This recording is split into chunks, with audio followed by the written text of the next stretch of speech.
అప్పుల బాధలు వెంటాడుతున్నాయా? అయితే 6 జేవిఆర్ వారి జాతిరత్నాలు ధరించండి. హాయ్ హలో నమస్తే, నేను మీ కట్ట కార్తీక్. నోరు అదుపులో లేకపోతే అనర్థాలు జరుగుతాయని చెప్పేసి మన పెద్దవాళ్ళు చెప్తూ ఉంటారు. ఇప్పుడు ఈ మాట ఎందుకు చెప్తున్నానంటే, సాక్షి ఛానల్ వైసీపీ అఫీషియల్ ఛానల్, దాంట్లో కేఎస్ఆర్ లైవ్ షో, ఆ షో నిర్వహిస్తున్నటువంటి కేఎస్ఆర్ కొమ్మినేని శ్రీనివాసరావు గారు కూడా సీనియర్ జర్నలిస్టు. ఆ జర్నలిస్టు నిర్వహిస్తున్న షోలో పాల్గొన్నటువంటి మరొక సీనియర్ జర్నలిస్టు, ఆయన పేరు కృష్ణరాజు, అమరావతి ప్రజలను ఉద్దేశించి, ఆ ప్రాంతాన్ని ఉద్దేశించి చేసిన కామెంట్స్. మొన్న వన మహోత్సవంలో పాల్గొన్న ముఖ్యమంత్రి చంద్రబాబు నాయుడు గారు అమరావతిని ఉద్దేశించి దేవతల రాజధాని అని మాట్లాడారు. సరే, అది ఇష్టం లేకపోతే ఖండించవచ్చు, ఏదో రాజకీయంగా మాట్లాడే ప్రయత్నం చేయొచ్చు. కానీ ఒక సీనియర్ జర్నలిస్ట్ అయ్యండి కృష్ణరాజు గారు, అమరావతి వేశ్యల రాజధాని, అమరావతిలో ఎయిడ్స్ వచ్చినటువంటి వాళ్ళు ఎక్కువ ఉంటారు అనేటువంటి మాటలు మాట్లాడిన దాని మీద అమరావతి ప్రజలు, రైతులు, మహిళలు పెద్ద ఎత్తున ఆందోళన చేస్తూ ఉన్నారు. ఒక జర్నలిస్ట్ ఇలా మాట్లాడొచ్చా? ఒక జర్నలిస్ట్కి పరిధులు ఉండవా, పద్ధతులు ఉండవా? మన 10 మంది చూస్తున్నారు అనుకున్నప్పుడు, మన కళ్ళ ముందు కెమెరాలో ఉన్నానుకున్నప్పుడు, మన కళ్ళ ముందు కెమెరా ఉంది అనుకున్నప్పుడు, మనం ఒక లైవ్ షోలో ఉన్నాం అనుకున్నప్పుడు మాట్లాడే పద్ధతి ఏ రకంగా ఉండాలి? రాజకీయ నాయకుడిని మించేలా మాట్లాడిన ఈ మాటలు ఎలా చూడాల్సిన పరిస్థితి కనబడుతుంది. నాతో ఉన్నారు సీనియర్ జర్నలిస్ట్ బాతురెడ్డి గారు. సార్ నమస్కారం. నమస్తే సార్.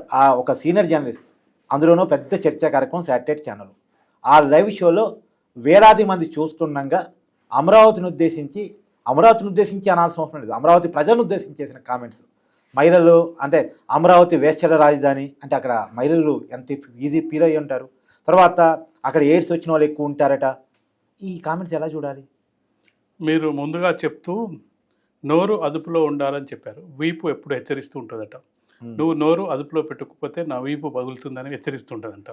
అంటే దెబ్బలు పడేది వీపుకు, అందుకే నోరు అదుపులో పెట్టుకోవాల్సిన అవసరం ఉంది. ఇక మనం చూసుకున్నట్టయితే ఒక జర్నలిస్ట్ అనేవాళ్ళు చాలా నిజాయితీగా, నిష్పక్షపాతంగా, ఉన్నది ఉన్నట్టుగా, వార్తగా విశ్లేషించాల్సిన అవసరం ఉంది.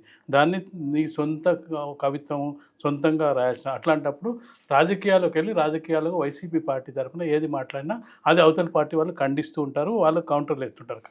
కానీ ఒక జర్నలిస్టు సొసైటీలో, ఒక సమాజంలో ఉన్నప్పుడు మనం వార్తలుగా విశ్లేషించాల్సిన అవసరం ఉంటుంది. లేదంటే ఇది మనం అనుకుంటున్నాం కృష్ణరాజు ఒకటే కాదు, జర్నలిస్టు వ్యవస్థకే ఒక మచ్చ వచ్చే అవకాశం ఉంటుంది. మిగతా వాళ్ళు ఏమంటారంటే మీ జర్నలిస్ట్ ఇది చేశారా అని చెప్పి మనల్ని పట్టుకొని అడిగే అవకాశం. ఇప్పటి వరకు రాజకీయ నాయకులు బూతులు మాట్లాడటం చూసి దాని జర్నలిస్టులు ఖండిస్తుండేవారు, ప్రశ్నిస్తుండేవాళ్ళు.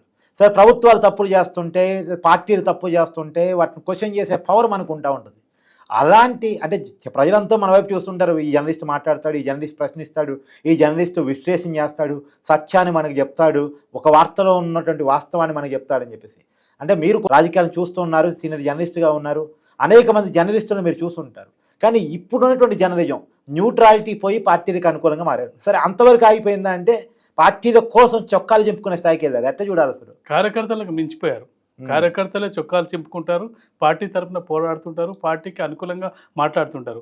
జర్నలిస్టులు ఒక వైపు తీసుకున్నారు, ఓకే, అంతవరకు బాగానే ఉంది. కానీ బహిరంగంగా వచ్చి చర్చా వేదికల్లో పాల్గొనడం, అలా దాంతో పాటుగా నువ్వు వైసీపీని ఒకవేళ సమర్థించదలుచుకుంటే సమర్థించుకోవచ్చు. ఎందుకంటే వెళ్ళింది సాక్షి ఛానల్ కాబట్టి, సాక్షి టీవీలో అనుకూలంగా ఉండే వాళ్ళనే వాళ్ళు పిలుస్తుంటారు. కాబట్టి వాళ్ళకు పాజిటివ్ అంశాలకు సంబంధించిన విషయాలే కావాలి, అవతల పార్టీకి నెగిటివ్కి సంబంధించిన అంశాలే కావాలి. అంతవరకు జర్నలిస్ట్గా నీకు ఓకే.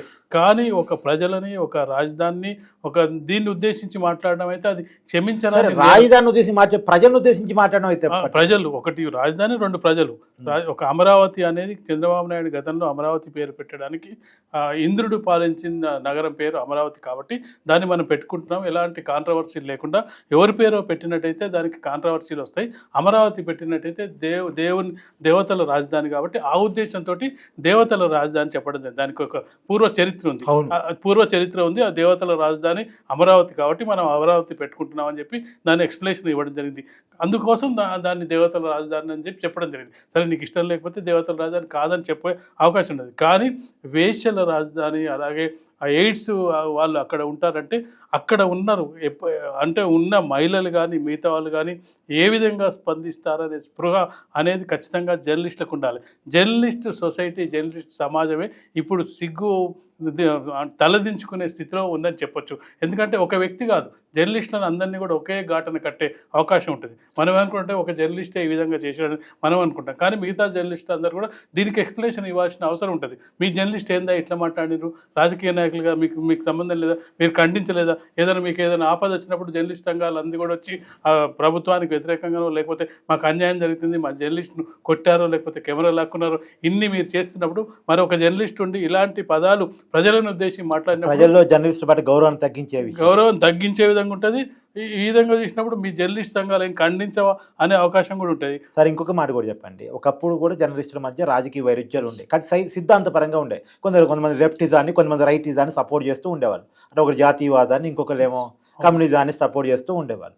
కానీ ఆ పరిస్థితులు పోయి పార్టీల మధ్య విడిపోయారు. మీరు అన్నట్టు సరే పార్టీల మధ్య కూడా పోనీయండి, ఎవరు ఇష్టం వచ్చినట్టు వాళ్ళ రాజకీయ అంశాలని, రాజకీయ వ్యక్తులని, వ్యక్తి పూజలని అన్నిటిని సంప్రదించే కానీ జర్నలిస్టులు చేరారు.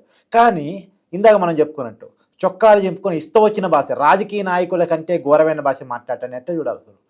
ఖచ్చితంగా అసలు జర్నలిజంలో ఉండడానికి అర్హత లేదని చెప్పొచ్చు. ఫస్ట్ థింగ్ బేసిక్గా నువ్వు ఒకవేళ ఈ విధంగానే మాట్లాడదలుచుకుంటే జర్నలిజం వృత్తి వదిలేసుకొని రాజకీయ పార్టీలో చేరచ్చు. ఎందుకంటే చాలామంది కూడా జర్నలిస్టులుగా పనిచేసిన వాళ్ళు రాజకీయాలకు రావడం జరిగింది, రాజకీయాల్లో రాణించిన వాళ్ళు, విఫలమైన వాళ్ళు, అది వేరే ప్రయత్నం. కానీ నువ్వు ఒక జర్నలిస్ట్గా చెప్పుకోవడానికి సిగ్గుపడేంత విధంగా అలా మాట్లాడడం వల్ల అంటే అతను మాట్లాడటాన్ని ఎలా చేయటాన్ని కూడా ఎలా చూడాలి అసలు అలవ్ కూడా చేయదు. అక్కడున్న నిజం చెప్పాలంటే ఎవరైతే దానికి సంబంధించిన ప్రోగ్రామ్ నిర్వహిస్తున్నారో వాళ్ళు వెంటనే దాన్ని ఆపే ప్రయత్నం అతను పక్కకు పంపించే ప్రయత్నం చేయాలి. లేదంటే షో అయిపోయిన తర్వాత అయినా కనీసం మందలించే ప్రయత్నం చేయాలి. షోలోనే ఇలాంటిది జర్నలిస్ట్ మాట్లాడడం తప్పు అని చెప్పే ప్రయత్నం చేయాలి. ఎందుకంటే కొంతమంది ఆవేశపరుస్తుంటే, రాజకీయ నాయకుల మధ్య ఆవేశాలు వస్తుంటే ఉండే యాంకరు కొన్ని సందర్భాల్లో నాయకులకు ఆవేశాలు రావచ్చు సార్, జర్నలిస్ట్కి ఆవేశం రావద్దు, అసలు ఈ బూతు పదాలు రావద్దు, చొక్కా చింపుకోవద్దు, అలాగే ప్రజల్ని ఉద్దేశించి నెగిటివ్గా మాట్లాడద్దు, వాళ్ళని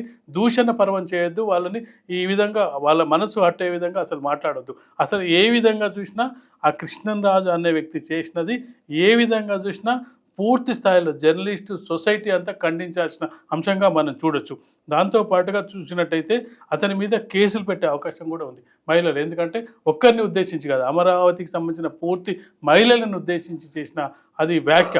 ఆ వ్యాఖ్యలకు సంబంధించి ఎయిడ్స్ అనేది ఎప్పుడో చాలా కాలం క్రితం ఎయిడ్స్ అనేది తగ్గిపోయింది. దానికి సంబంధించి అసలు ప్రస్తావన లేని సందర్భంలో లేని రోగాన్ని తీసుకొచ్చి అమరావతి ప్రజలకు అంటగట్టడం ఏంది, వేశ్యావృత్తి అనేది ఎక్కడ ఉందని చెప్పి. ఎందుకు సార్ అమరావతి మీద అంత కోపం, అంత పగ ఎందుకు? వైసీపీ వాళ్ళకి ముందు నుంచి కూడా అమరావతి మీద కొంత నెగిటివ్ ఒపీనియన్ ఉంది. ఆ నెగిటివ్ ఒపీనియన్ ప్రాంతం మీద ఉన్న ప్రజల మీద ఏంటి అసలు? అంటే ప్రాంతానికి లింక్ అయిన ప్రజలు ఇంతమంది రైతులు భూములు ఇస్తున్నారు, అమరావతిని మేము వద్దనుకుంటే మళ్ళీ అమరావతి పునర్నిర్మాణం ప్రారంభమైంది. చంద్రబాబు నాయుడు వచ్చిన తర్వాత మొదటి ప్రియారిటీగా అమరావతి నిర్మాణం, రెండో ప్రియారిటీగా పోలవరం ప్రాజెక్టు పూర్తి చేస్తారు అనుకుంటున్నారు.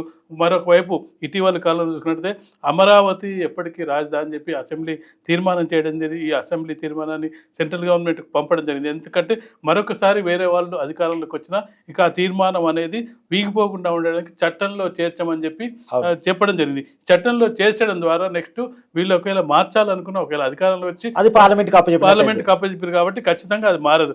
ఇన్ని ఉన్న తర్వాత మేము అమరావతిని మాకు వద్దనుకున్న అమరావతి, మా అధికారం పోయిన అమరావతిని ఇప్పుడు మళ్ళీ రీకన్స్ట్రక్షన్ చేస్తున్నారు. మళ్ళీ కేంద్రం కూడా సహకరిస్తుంది, ఫండ్స్ ఇస్తుంది, అమరావతి నిర్మాణానికి పూర్తిగా సహకరిస్తుంది. ఈ పరిస్థితిలో దానికి అక్కసు వెలగట్టుకో నువ్వేం చేయలేనప్పుడు ఏమవుతుందంటే కోపం వస్తుంది, తిట్లు వస్తాయి, దండకాలు వస్తాయి, అవతలని బ్లేమ్ చేసే కార్యక్రమం. నువ్వు రాజకీయ పార్టీని బ్లేమ్ చేస్తే రాజకీయ పార్టీలు నిన్ను బ్లేమ్ చేస్తారు. కానీ ప్రజలు బ్లేమ్ చేయడం, ఇక్కడ ప్రజల కోణంలో చూసినట్టయితే ప్రజలను బ్లేమ్ చేయడమే కనిపిస్తుంది. ఇక్కడ ఒకటి రాజధానిని బ్లేమ్ చేయడం, రెండు ప్రజలను బ్లేమ్ చేయడం. అసలు ఎక్కడ కూడా వైసీపీ టీడీపీ సిద్ధాంతం అనేది లేదు. అక్కడ కేవలం చూసుకున్నట్టయితే వాళ్ళకుండే ఈర్ష్యా ద్వేషాలే మనకు కనిపిస్తున్నాయి.